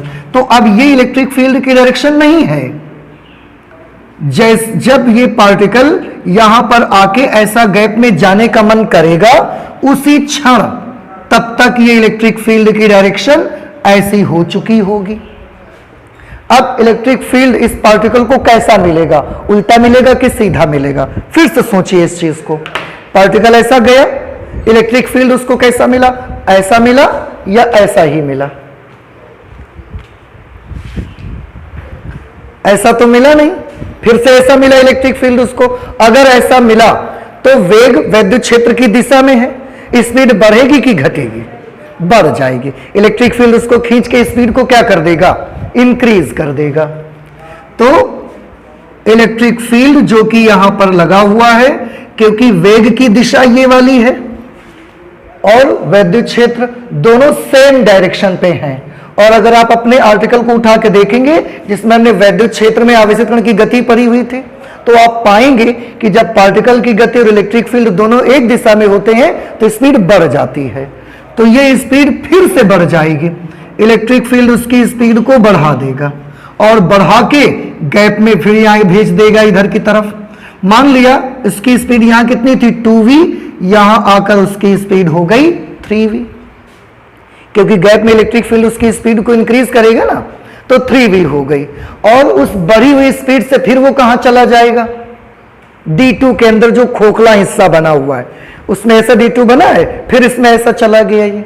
अब बताइए, जैसे ही D2 में प्रवेश करेगा इलेक्ट्रिक फील्ड 0, मैग्नेटिक फील्ड अभी भी है। जब वो अंदर जाएगा फिर क्या होगा? क्या अभी भी अंदर भी उसकी स्पीड बढ़ती रहेगी? अंदर स्पीड नहीं बढ़ेगी, क्योंकि स्पीड बढ़ाता कौन है? विद्युत क्षेत्र, और अंदर में विद्युत क्षेत्र नहीं है। अंदर में सिर्फ कौन सा फील्ड मिल रहा है उसको? मैग्नेटिक। और मैग्नेटिक स्पीड बढ़ाता है क्या? नहीं बढ़ाता। वो केवल क्या करता है? मोड़ने का काम करता है। उसको सर्कल में चलाएगा और मोड़ के फिर से गैप में भेज देगा उसको। तो ये यहां से ऐसा आएगा और ये ऐसा फिर से गैप में भेज देगा इसको। इतना समझ आया? अब फिर से मुझे बताइए, अगर पार्टिकल 3v स्पीड से D2 के अंदर खोखली जगह पर प्रवेश कर रहा है, तो जब मैग्नेटिक फील्ड इसको मोड़ के यहां भेजेगा, इसकी स्पीड का यहां पर क्या होगा? वही स्पीड रहेगी, क्योंकि मैग्नेटिक फील्ड को एक्सीलरेट करना नहीं आता, उसको सिर्फ वृत्ताकार मार्ग में चलाकर मोड़ना आता है बस। तो वो मोड़कर उसको यहां ऐसे कर देगा। अब जैसे ही यहां पर वो आएगा फिर से एक्शन स्टार्ट। जितनी देर में, क्योंकि इलेक्ट्रिक फील्ड ऐसा हो चुका था, जितनी देर में मैग्नेटिक फील्ड उसको ऐसा मोड़ के यहां भेजेगा, उतनी देर में तब तक इसकी पोलरिटी का क्या होगा? फिर चेंज हो जाएगी। ऐसे हो चुकी थी, अब फिर ऐसे हो जाएगी। ऐसे होने से ये टर्मिनल अब कैसा हो जाएगा? नेगेटिव हो जाएगा। और ये टर्मिनल कैसा हो जाएगा? पॉजिटिव हो जाएगा। अगर ये पॉजिटिव और ये नेगेटिव, तो D1 नेगेटिव, क्योंकि D1 इससे कनेक्ट है और इससे कनेक्ट है D2, तो ये पॉजिटिव। अब जैसे ही D2 पॉजिटिव, D1 नेगेटिव, अब गैप में इलेक्ट्रिक फील्ड बताइए। ऐसा नहीं रह जाएगा। इलेक्ट्रिक फील्ड की डायरेक्शन क्या हो जाएगी? थोड़ी सी चेंज हो जाएगी और इलेक्ट्रिक फील्ड फिर से इस डायरेक्शन पे एक्टिव हो जाएगा। जैसे इलेक्ट्रिक फील्ड इस डायरेक्शन पे एक्टिव हुआ, फिर से आप ध्यान से देखिए पार्टिकल कैसे प्रवेश कर रहा है। इधर से ऐसा आ रहा है पार्टिकल। इलेक्ट्रिक फील्ड उसको कैसा मिला? ऐसा मिला। तो जब पार्टिकल ऐसा आया, इलेक्ट्रिक फील्ड भी उसको ऐसा मिला। तो उल्टा इलेक्ट्रिक फील्ड मिला कि उसकी दिशा में मिल गया? उसकी दिशा में मिल गया। और उसकी दिशा में मिलेगा तो स्पीड बढ़ाएगा या उसको घटा देगा? बढ़ाएगा ही स्पीड, क्योंकि हमने ये आर्टिकल्स पहले कर रखे हुए हैं। स्पीड बढ़ा देगा और स्पीड बढ़ा के इलेक्ट्रिक फील्ड उसकी स्पीड को बढ़ाएगा और बढ़ा के उसकी स्पीड हमने मान लिया उसकी स्पीड हो गई 4v। 3v तो वहां थी, स्पीड यहां से बढ़ के कितनी हो गई? 4v। इलेक्ट्रिक फील्ड क्योंकि स्पीड बढ़ा सकता है। अब 4v स्पीड से फिर से उसने कहां डाल दिया उसको? इलेक्ट्रिक फील्ड ने स्पीड बढ़ाई और उसके बाद उसको कहां भेज दिया? D1 के अंदर बनी खोखली जगह पर उसको भेज दिया। अब D1 के अंदर खोखली जगह पर इलेक्ट्रिक फील्ड बताइए? 0। मैग्नेटिक फील्ड अभी भी है। तो इलेक्ट्रिक फील्ड नहीं है, मैग्नेटिक फील्ड है। तो इलेक्ट्रिक फील्ड जो काम करता है अब नहीं होगा, यानी कि स्पीड बढ़ाता है तो स्पीड तो अब नहीं बढ़ेगी। लेकिन मैग्नेटिक फील्ड क्या करता है? मोड़ देता है, तो मोड़ के फिर वापस भेज देगा उसको।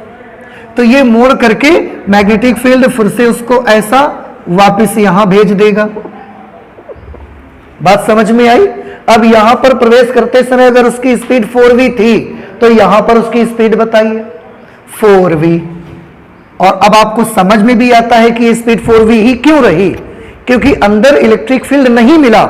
मिलता तो हो सकता है थोड़ी बहुत स्पीड बढ़ा देता उसके, क्योंकि एक्सीलरेट इलेक्ट्रिक फील्ड ही करता है, मैग्नेटिक फील्ड नहीं करता। अंदर उसको केवल मैग्नेटिक फील्ड मिला, वो उसने केवल टर्न कर दिया उसको और मोड़ के फिर से वहीं पहुंचा दिया उसने उसको।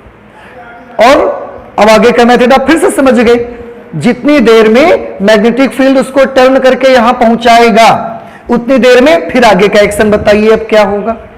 उतनी देर में ऑसिलेटर अपनी फिर से पोलरिटी चेंज करके ऐसे बैठा होगा तब जब तक ये पार्टिकल ऐसे आएगा तब तक ये अपनी चेंज करके बैठा है कि आओ फिर हम घसीट के तुम्हें बढ़ा दें।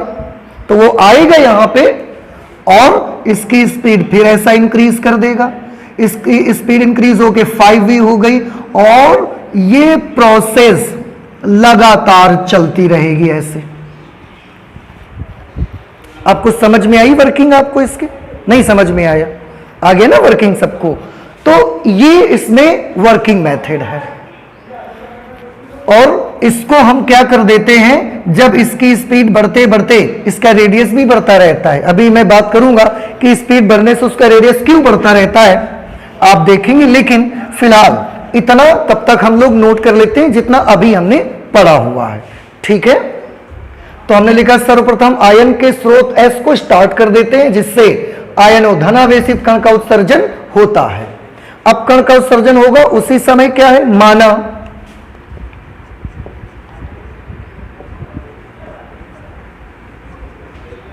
माना उस क्षण वैद्युत क्षेत्र की दिशा,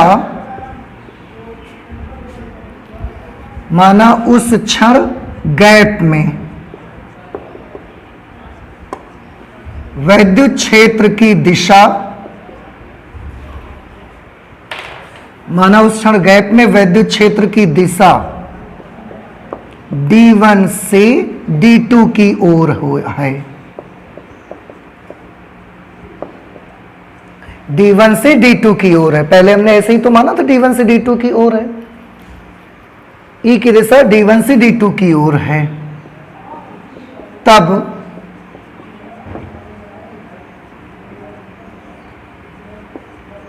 आवेशित कण पर वैद्युत क्षेत्र एक बल जिसकी value F is equal to QE D1 से D2 की ओर आरोपित करता है। D1 से D2 की ओर आरोपित करता है।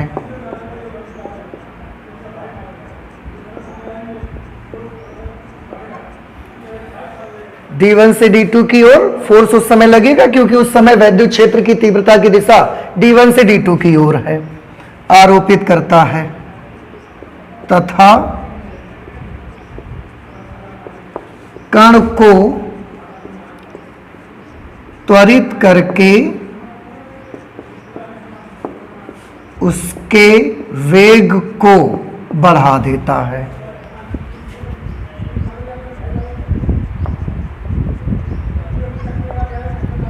कण को त्वरित करके उसके वेग को बढ़ा देता है और बढ़े हुए वेग से वो D2 के अंदर प्रवेश कर जाता है।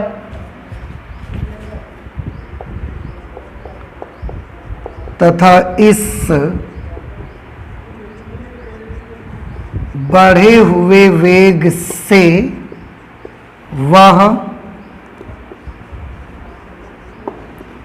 D2 के अंदर खोखले स्थान पर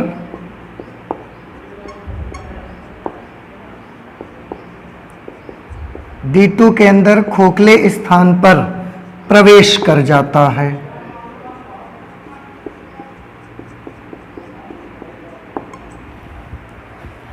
अब बढ़े हुए वेग से जब वो D2 के अंदर प्रवेश कर जाता है उसके बाद D2 के अंदर वैद्युत क्षेत्र शून्य है। अब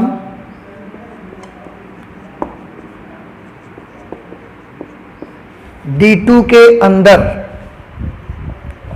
इलेक्ट्रिक फील्ड 0 है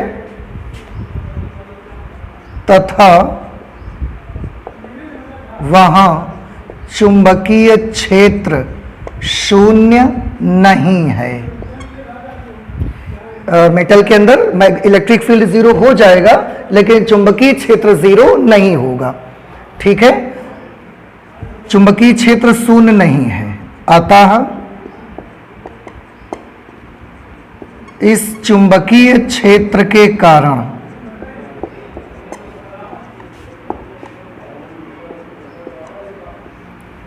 इस चुंबकीय क्षेत्र के कारण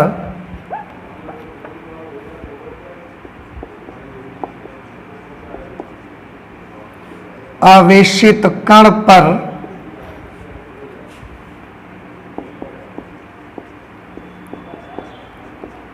उसकी गति की दिशा तथा चुंबकीय क्षेत्र की दिशा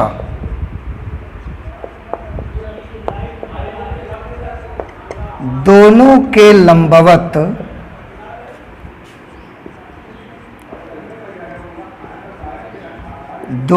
लंबवत एक चुंबकीय बल मैग्नेटिक फोर्स QVB, क्योंकि थीटा हमने 90 डिग्री कर लिया है, दोनों के लंबवत एक चुंबकीय बल QVB आरोपित होता है। उसकी गति की दिशा तथा B की दिशा दोनों के लंबवत एक चुंबकीय बल QVB आरोपित होता है, जो कि उसे अर्धवृत्ताकार मार्ग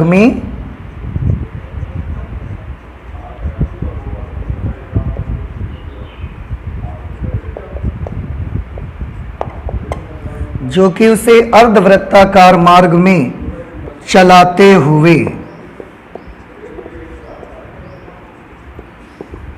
पुनः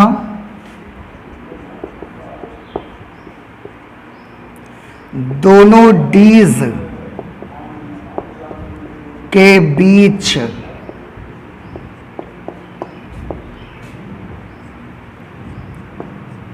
बने गैप में भेज देता है।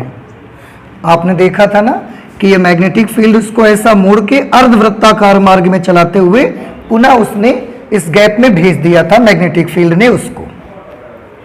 अब जैसे ही मैं इसको दोनों डीज के बीच बने गैप में भेज देता है, तो जैसे ही पार्टिकल गैप में आता है तब तक इस ऑसिलेटर की वजह से D2 कैसा हो चुका होता है प्लस, और D2 कैसा हो चुका होता है माइनस।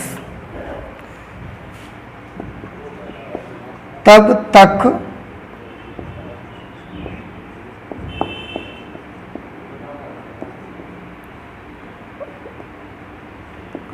दोलित्र के कारण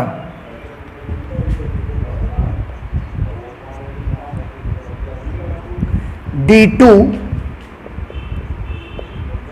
पॉजिटिव तथा D1 नेगेटिव हो जाता है। ऑसिलेटर क्या करता है, इसको प्लस कर देता है, इसको माइनस कर देता है, और गैप में वैद्युत क्षेत्र की दिशा D2 से D1 की ओर हो जाती है। दोलित्र के कारण D2 पॉजिटिव तथा D1 नेगेटिव हो जाता है, और गैप में वैद्युत क्षेत्र की दिशा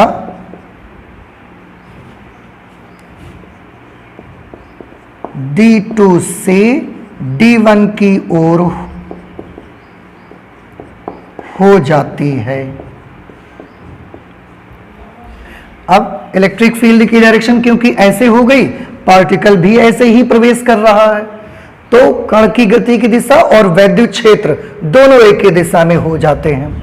E की दिशा D2 से D1 की ओर हो जाती है, और यहाँ पार्टिकल भी आप देख रहे थे चुंबकीय बल आरोपित होता है, जो कि उसे अर्धवृत्ताकार मार्ग में चलाते हुए पुनः दोनों डीज के बीच बने गैप में भेज देता है। तो अब D2 से D1 आ रहा है ना, उधर इलेक्ट्रिक फील्ड भी D2 से D1 हो गया है। की ओर हो जाती है। अब आवेशित कण को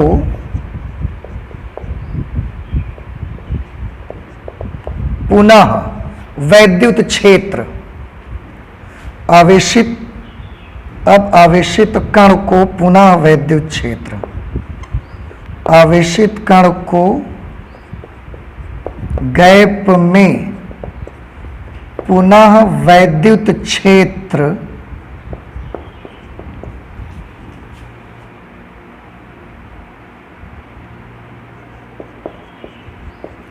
उसकी गति के अनुदिश मिलता है,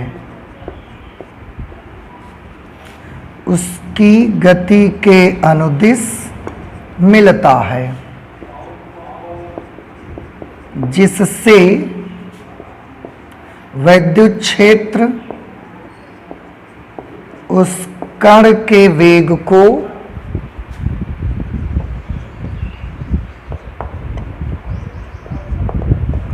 पुनः बढ़ा देता है।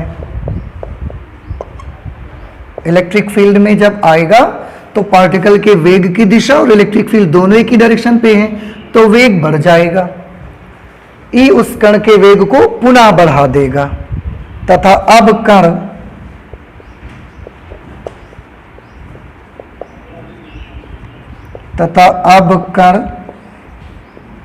इस बढ़े हुए वेग से D1 के अंदर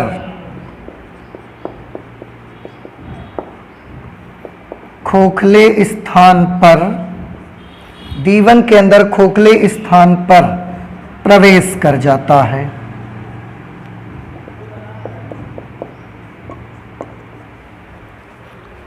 वेग को पुनः बढ़ा देता है तथा अब कण इस बढ़े हुए वेग से D1 के अंदर खोखले स्थान पर प्रवेश कर जाता है। बढ़ के वेग 2v हो गया था ना, और ये ऐसे प्रवेश कर गया। जब प्रवेश करेगा पुनः D1 के अंदर इलेक्ट्रिक फील्ड का क्या होगा, 0, और चुंबकीय क्षेत्र फिर से प्रोमिनेंट हो जाएगा, प्रवेश कर जाता है।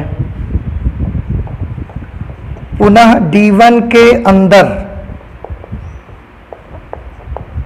इलेक्ट्रिक फील्ड 0 तथा वहां भी शून्य नहीं है। आप एक बार लिख लेते हैं, फिर आप यहां से भी हेल्प ले सकते हैं, कोई प्रॉब्लम नहीं। पुनः D1 के अंदर E 0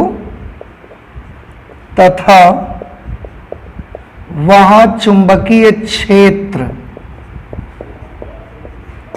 शून्य नहीं है। अगर चुंबकीय क्षेत्र शून्य नहीं है तो त्वरित तो नहीं करेगा, लेकिन उसकी दिशा फिर मोड़ देगा। अतः इस चुंबकीय क्षेत्र के कारण आवेशित कण पर उसकी गति की दिशा के लंबवत तथा B दोनों दिशा के लंबवत एक चुंबकीय बल आरोपित होता है, जो कि उसे अर्धवृत्ताकार मार्ग पे चलाते हुए पुनः दोनों डीज के बीच बने गैप में भेज देता है। ये भी हम लिख देंगे अब यहां पर। तो B शून्य नहीं है, अतः इस चुंबकीय क्षेत्र के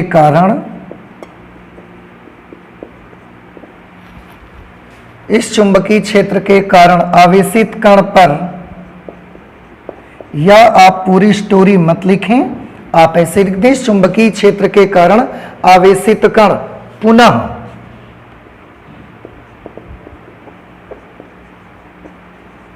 अर्धवृत्ताकार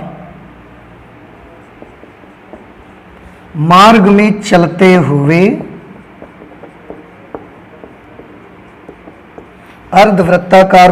चलते हुए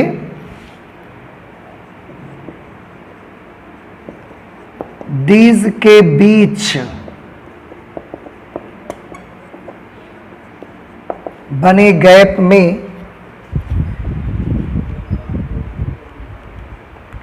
D1 से D2 की ओर प्रवेश करता है।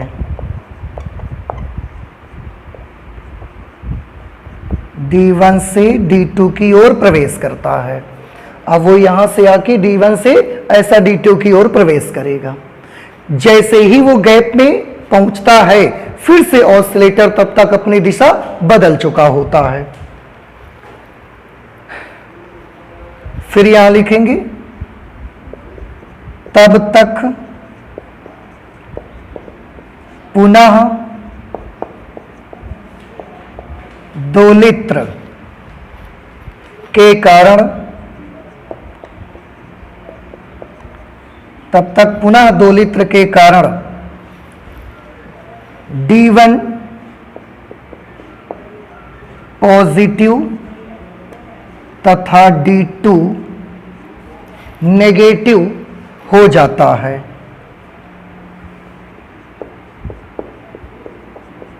D1 पॉजिटिव और D2 नेगेटिव हो जाता है, क्योंकि इस बार जब ये पार्टिकल घूम के ऐसा यहां पर आएगा तब तक ये प्लस और ये माइनस हो जाएगा और इलेक्ट्रिक फील्ड ऐसा फिर मिल जाएगा उसको।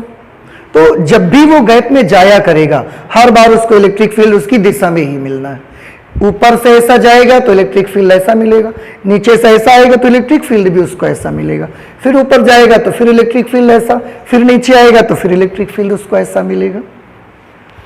तब तक पुनः दोलित्र के कारण D1 पॉजिटिव तथा D2 नेगेटिव हो जाता है। अब अगर D1 पॉजिटिव D2 नेगेटिव हो गया तो इलेक्ट्रिक फील्ड की दिशा भी D1 से D2 की ओर हो जाती है। अतः गैप में वैद्युत क्षेत्र की दिशा अब पुनः D1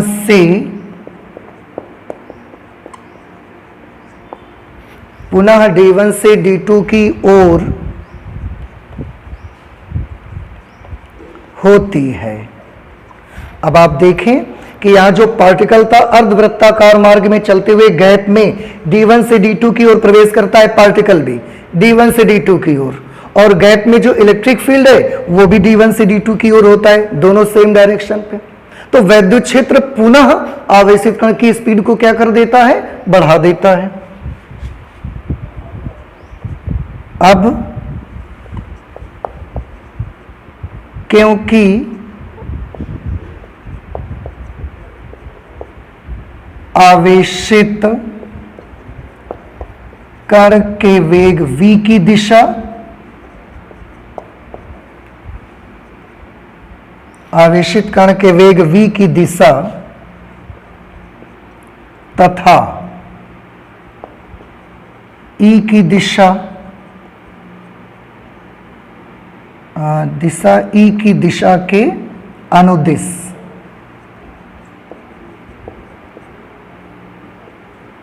है, इसलिए वैद्युत क्षेत्र कण के वेग को पुनः कण को त्वरित करके उसके वेग को पुनः बढ़ा देता है। कण को त्वरित करके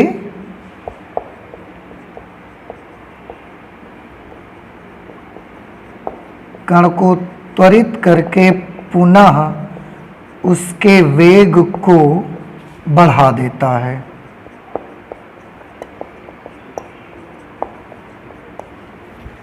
कण को त्वरित करके उसके वेग को बढ़ा देता है। तो आप बेटा देख रहे हैं कि जब जब वो गैप में आता है हर बार उसकी स्पीड बढ़ा दी जाती है, जब जब वो डी के अंदर खोखली जगह पर जाता है उसको मोड़ के फिर से गैप में भेज दिया जाता है। बस यही एक्शन बार बार चल रहा है। लिखने को हम और भी अभी लिखते रहे, फिर D2 पे भेजें, फिर मोड़ेगा मैग्नेटिक फील्ड, ये एक्शन बार बार होता ही रहेगा। अनुदिश से ई कण को त्वरित करके पुनः उसके वेग को बढ़ा देता है।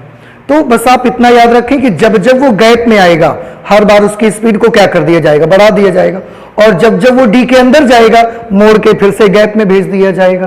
फिर गैप स्पीड बढ़ाएगा, डी के अंदर जाएगा, मोड़ के वापस कर देगा।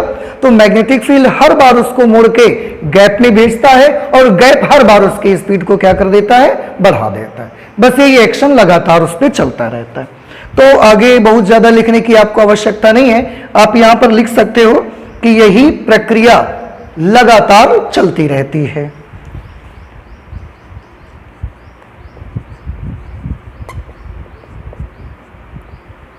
यही प्रक्रिया लगातार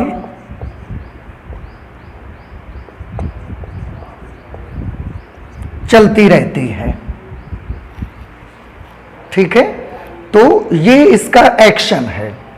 यही प्रोसीजर लगातार चलता रहता है। जब जब वो गैप में आता है तब उसकी स्पीड बढ़ा दी जाती है, और जब जब वो डीज के अंदर जाता है उसको मोड़ के फिर से गैप में भेज दिया जाता है। अर्थात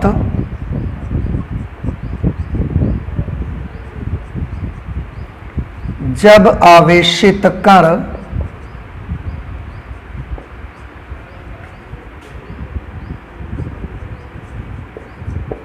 गैप में आता है तब वैद्युत क्षेत्र उसको त्वरित करके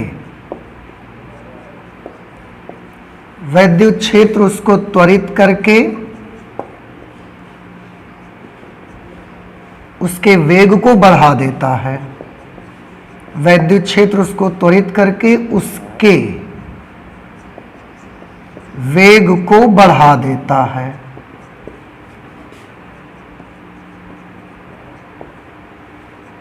और चुंबकीय क्षेत्र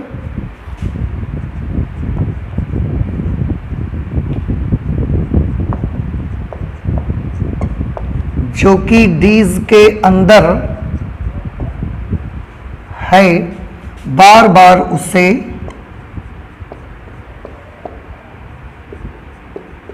अर्धवृत्ताकार मार्ग में चलाते हुए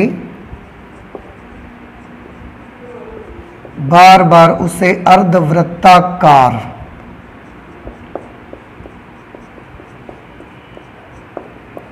मार्ग में चलाते हुए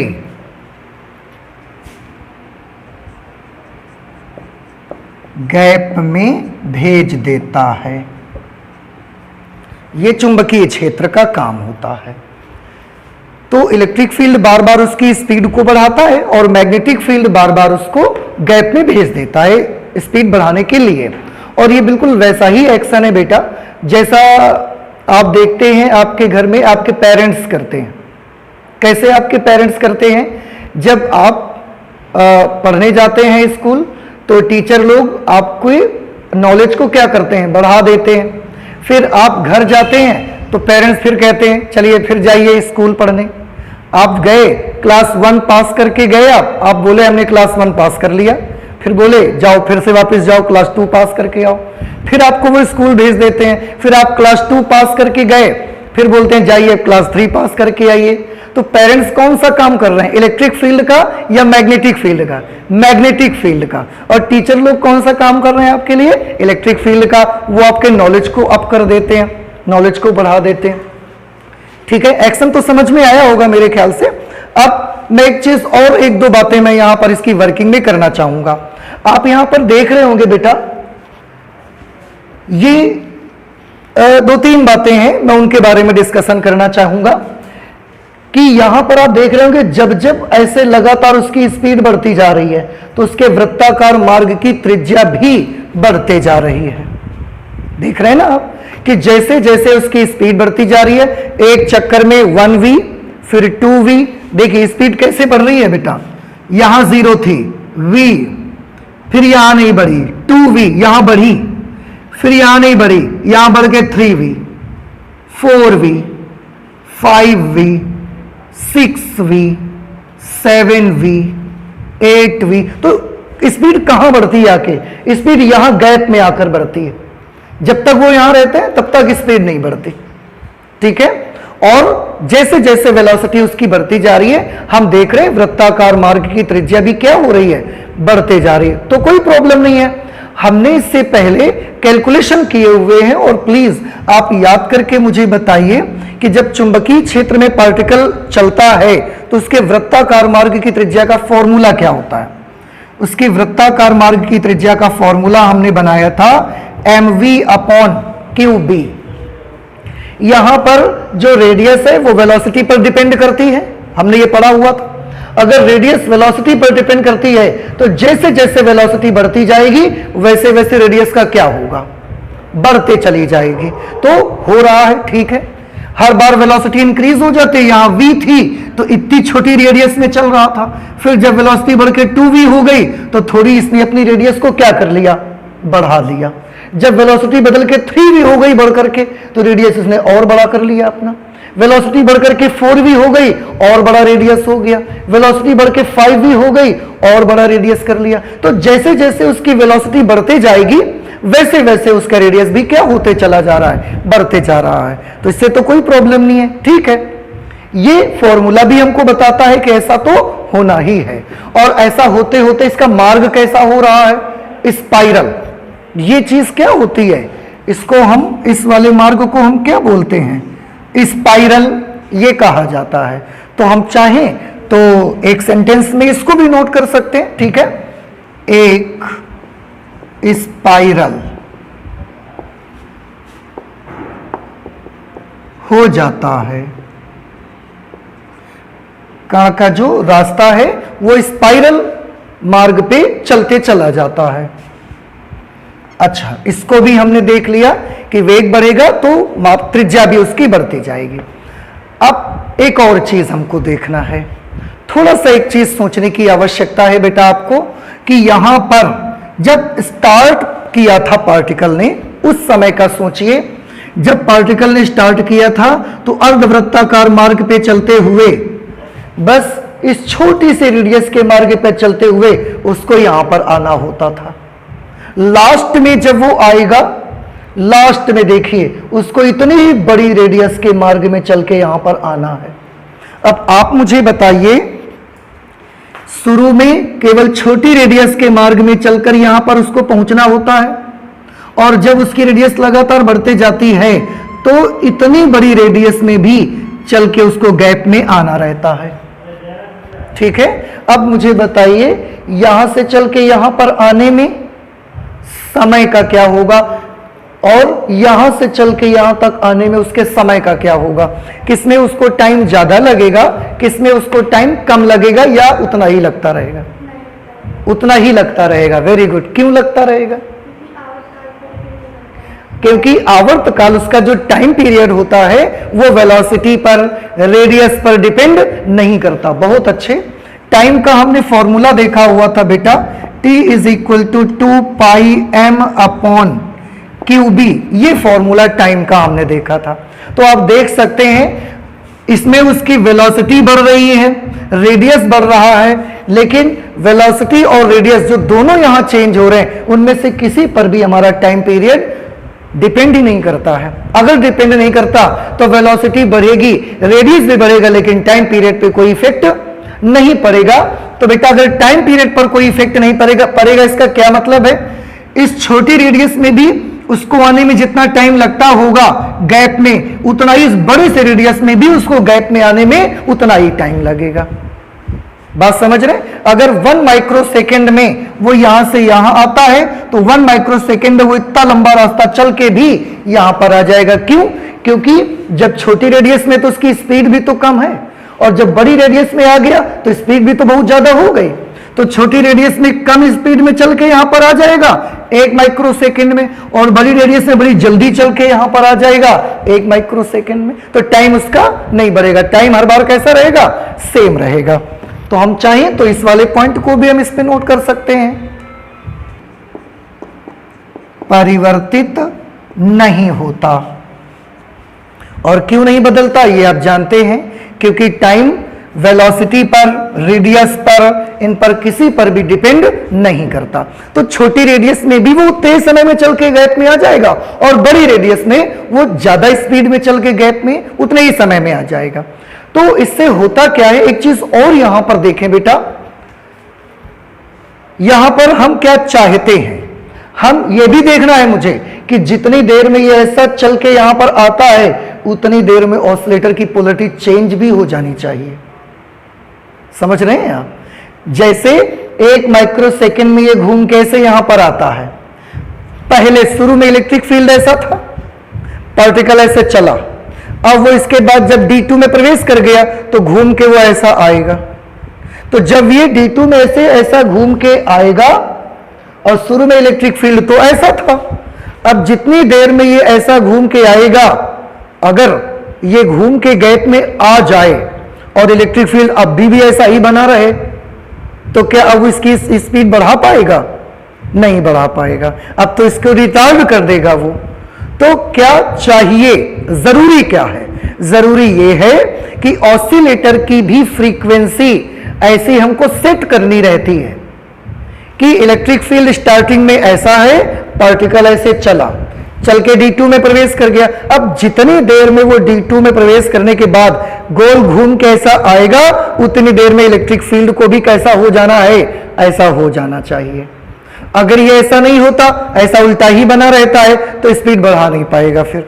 तो उसको ऐसा हो जाना चाहिए, स्पीड बढ़ जाएगी। स्पीड बढ़ के फिर से पार्टिकल यहां पर आ गया, अब पार्टिकल यहां पर फिर गोल घूम के ऐसा आएगा।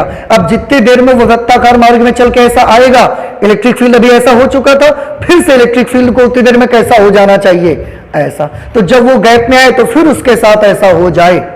तो ऑसिलेटर की फ्रीक्वेंसी को हम ऐसा सेट कर देते हैं कि जितनी देर में वो घूमकर ऐसे आए, उतनी देर में इलेक्ट्रिक फील्ड भी गैप में ऐसा बने।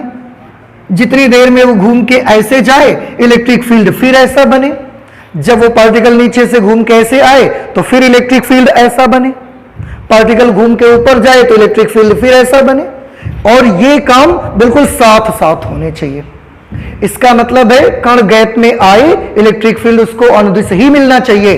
और अगर बाई चांस कभी ऐसा हो गया कि कण तो गैप में घूम के आ गया, पर इलेक्ट्रिक फील्ड अपनी उतनी तेजी से इलेक्ट्रिक फील्ड अपनी डायरेक्शन चेंज नहीं कर पाया, तो फिर वो उसको ऐसा ही मिल जाएगा और स्पीड बढ़ना बंद हो जाएगी। या ऐसा भी हो सकता है कि कण घूम के जितनी देर में ऐसे आया, उससे पहले इलेक्ट्रिक फील्ड ऐसा हुआ, बीच में जितनी देर में वो घूम के आया, पार्टिकल लेट हो गया। पार्टिकल क्या हुआ? लेट हुआ। तो इलेक्ट्रिक फील्ड ऐसा होके जब वो यहां पहुंचा तो फिर ऐसा हो गया तब तक, तो ये इसकी स्पीड नहीं बढ़ा पाएगा। हम चाहते हैं जब भी पार्टिकल गैप में पहुंचे, हर बार उसको इलेक्ट्रिक फील्ड उसकी दिशा में ही मिले, बस हम इतना चाहते हैं। अर्थात ऑसिलेटर की फ्रीक्वेंसी और उस पार्टिकल की फ्रीक्वेंसी दोनों कैसी होनी चाहिए? सेम होनी चाहिए बिल्कुल। अगर ऐसा नहीं होगा तो पार्टिकल क्या हो जाएगा? फिर वो एक्सीलरेट नहीं होगा, वो रिटार्ड हो जाएगा और उसकी स्पीड बढ़ेगी नहीं फिर तो हम ये दोनों चीजें सोच समझ करके इसकी फ्रीक्वेंसी हम जितनी रखना चाहते हैं, वो फ्रीक्वेंसी कहां से निकाल लेते हैं? ये उसका आवर्तकाल है। अगर ये उसका आवर्तकाल है तो उसकी आवृत्ति कितनी होगी? 1/t means QB upon 2πm। आप देखें, आवर्तकाल हो या आवृत्ति, केवल B पर डिपेंड करती है। रही बात Q और M की, तो ये तो दोनों एक पार्टिकल के लिए कांस्टेंट रहेंगे। तो B हम जितना करेंगे, जितना हम मैग्नेटिक फील्ड लगाएंगे, उसकी वैल्यू यहां लिख करके और फ्रीक्वेंसी को क्या कर लेंगे? कैलकुलेट कर लेंगे। ये फ्रीक्वेंसी किसकी है?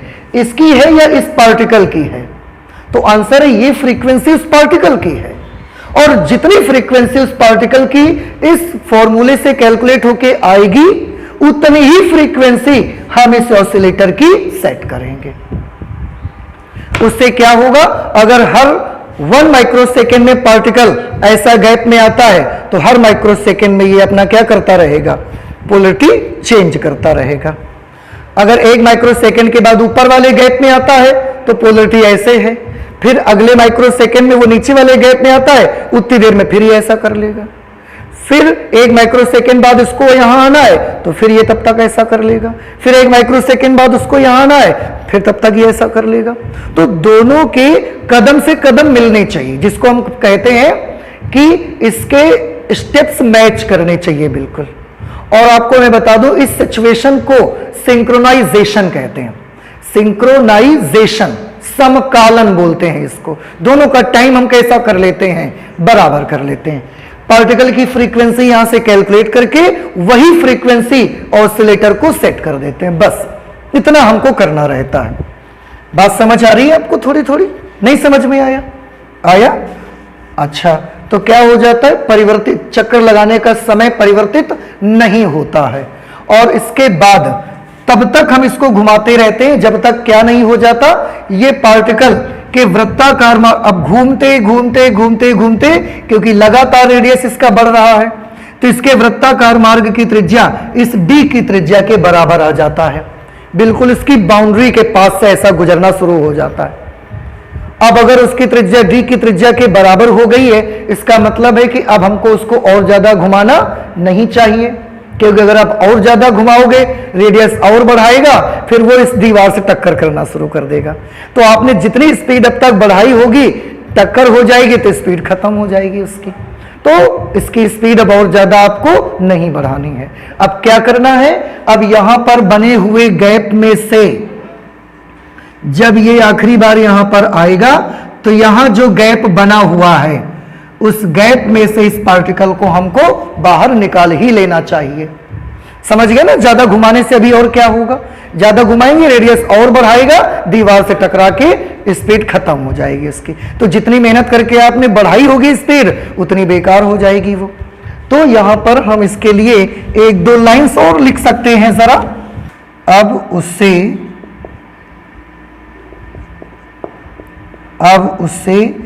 एग्जिट विंडो से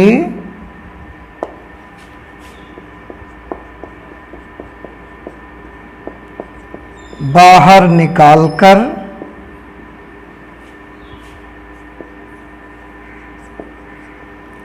टारगेट पर भेज देना चाहिए। अब उससे एग्जिट विंडो से बाहर निकालकर टारगेट पर भेज देते हैं, ठीक। और वो टारगेट पर टकराता है जाकर के, न्यूक्लियस रखा होगा उसके सामने, यहां पर हम न्यूक्लियस लगा देते हैं सामने, और वो टारगेट पर जाता है, बड़ी स्पीड से जाता है क्योंकि स्पीड बहुत ज्यादा हो गई है। देखिए, अगर एक चक्कर लगाने से उसकी स्पीड बढ़ती है 2, तो हमने क्या कर दिया, उसको 1000 चक्कर उसके अंदर लगवा दिए, तो उसकी स्पीड कितनी हो गई, 2000। और इतनी हाई स्पीड से उसको हम एग्जिट विंडो से निकालते हैं और उसके सामने हम टारगेट रख देते हैं। जब इतनी हाई स्पीड से जाता है तो उसके पास संवेग भी ज्यादा होता है, उसके पास एनर्जी भी बहुत ज्यादा है, 12 mv²। इतनी एनर्जी से जाके जब वो हिट करता है न्यूक्लियस को, तो उसके परखच्चे उड़ जाते हैं और न्यूक्लियस टूट जाता है। जब न्यूक्लियस टूटता है, फिर हम उसके अंदर देख पाते हैं कि न्यूक्लियस किन पार्टिकल्स से मिलकर बना हुआ है। क्या ये सिंगल पार्टिकल है या ये कुछ और चीजों से मिलकर के बना हुआ है। और हमें हमारे रिसर्च में ये हमारा साइक्लोट्रॉन काम आता है। आपने देखा है कि अभी सुना होगा शायद 2013 में एक पार्टिकल के बारे में काफी हल्ला हुआ था, जिसमें हमने सुना था हिग्स बोसान के नाम से उस पार्टिकल का नाम दिया गया था, उसको गॉड पार्टिकल भी उन्होंने बोला हुआ था। तो वो गॉड पार्टिकल को कैसे पता लगाया, 14 मार्च 2013 को इसका प्रायोगिक सत्यापन किया गया था। हालांकि ये बात, इस पार्टिकल का जो एग्जिस्टेंस है वो तो 1964 से चल रहा था, 1964 से, लेकिन उसका जो प्रयोग के द्वारा सत्यापन हो पाया था, ये हो पाया 2013 में 14 मार्च को। वहां न्यूक्लियस को जब हमने तोड़ा तो उसके अंदर एक पार्टिकल साइंटिस्ट लोगों को मिला और उस पार्टिकल का नाम उन्होंने रखा था गॉड पार्टिकल, हिग्स बोसॉन भी उसको बोलते हैं। तो आप देखिए ये सब कैसे हो पाया। 1964 से इसका अस्तित्व के बारे में बात चल रही थी, लेकिन फाइनली इसका हम सत्यापन कब कर पाए, 2013 पे। इतने साल लग गए, क्यों? क्योंकि इतने साल हमने इसके लिए साइक्लोट्रॉन बनाने का प्रयास किया कि एक उचित साइक्लोट्रॉन बने, सुइटेबल साइक्लोट्रॉन बने और उससे हम पार्टिकल की स्पीड बढ़ाएं, तब न्यूक्लियस को हम तोड़ें। करा हमने, उसको बनाया गया और 2013 में फाइनली जब न्यूक्लियस को तोड़ा गया तो यह पता चला कि उसके अंदर एक और पार्टिकल मिलता है और उसका नाम साइंटिस्ट लोगों ने क्या रखा, गॉड पार्टिकल उसका नाम रखा, कि ये एक ऐसा पार्टिकल है जिससे इलेक्ट्रॉन भी बनता है, प्रोटॉन भी बनता है, न्यूट्रॉन भी उसी से बनता है, सारे जो फंडामेंटल पार्टिकल है सब उसी से बनते हैं। और ये जो रिसर्चेस है ना, ये रिसर्च ने हमको बताया कि ये दुनिया किससे बनी हुई है, वो छोटा से छोटा पार्टिकल जिससे सब कुछ बना हुआ है। तो जो रिसर्च होते हैं, जो भी खोज होती हैं, वो हमारी लाइफ के लिए अच्छा ही होती हैं, रिसर्च ना होती, ये सब ना बनता, तो हम नहीं जान पाते कि मॉलिक्यूल किससे बना हुआ है, एटम किससे बना हुआ है, न्यूक्लियस किससे बना हुआ है, सारे बेसिक पार्टिकल किससे बने हुए, हम तो नहीं जान पाते। तो रिसर्च हमेशा हमारी लाइफ को अच्छा बनाते हैं, रिसर्च हमेशा हमारी लाइफ को या हमें लिवेबल बनाते हैं, जीने योग्य बनाते हैं। रिसर्च से ही हमको पता चला कि अगर रेडियो एक्टिविटी की खोज नहीं हुई होती, रिसर्च हुआ, रेडियो एक्टिविटी की खोज हुई, उससे हमको पता चला कि कैंसर का इलाज कैसे होता है। तो कैंसर का इलाज आज होता है, भले बहुत महंगा है, फॉरेन में अभी होता है और बहुत महंगा पड़ता है, लेकिन हम कर तो सकते हैं। रिसर्च के माध्यम से ही ये सक्सेस हो पाया। दूसरी तरफ मैंने बताया कि रिसर्च हमारी लाइफ को लिवेबल बनाते हैं। रिसर्च के माध्यम से ही आज हम, जो हमारी एक एवरेज लाइफ है 60-70 ईयर्स इंसान की एक एवरेज लाइफ है, लेकिन ड्यू टू रिसर्चेज ही हम इंसान की लाइफ को भी बढ़ा सकते हैं। आज वो लाइफ बढ़ के 80-90 कर दी है हमने, हो सकती है। और आप देखते हैं कि ये काफी हद तक हम इंसान को ज्यादा उसकी लाइफ को बढ़ा सकते हैं रिसर्च के माध्यम से। तो बेटा रिसर्च जो भी होते रहते हैं वो हमारी लाइफ के लिए अच्छे ही होते हैं, उसमें कभी कुछ खराब नहीं होता। ठीक है, सो आई होप कि आपको साइक्लोट्रॉन की वर्किंग पूरी अच्छे से समझ में आई होगी। और ये बहुत याद रखें, ऑसिलेटर की फ्रीक्वेंसी 10⁶ हर्ट्ज हमने रखी है, फिलहाल ये कितनी रखी जानी होती है, तो उस पार्टिकल की फ्रीक्वेंसी के बराबर इसको रखना है, उससे मैच करनी चाहिए ये। अदरवाइज किसी बार ऐसा हुआ पार्टिकल ऐसे गया लेकिन इलेक्ट्रिक फील्ड ऐसा नहीं मिलेगा तो स्पीड कम हो जाएगी। हम चाहते हैं कि जब पार्टिकल गैप में जाए तो इलेक्ट्रिक फील्ड ऐसा मत मिले, ऐसा ही मिले, नीचे आए तो भी ऐसा मिले, ऊपर जाए तो भी ऐसा मिले। इस सिचुएशन को मैंने बोला था क्या कहते हैं, सिंक्रोनाइजेशन। ठीक है, तो आज हमने साइक्लोट्रॉन की वर्किंग पढ़ी हुई है। तो आगे हम, अभी इसमें और भी मुझे करना है, कैलकुलेशंस कुछ करनी है, वो कैलकुलेशन हम लोग नेक्स्ट क्लास में कर लेंगे। ठीक है, तो चलते हैं, मिलते हैं नेक्स्ट क्लास में। Thank you.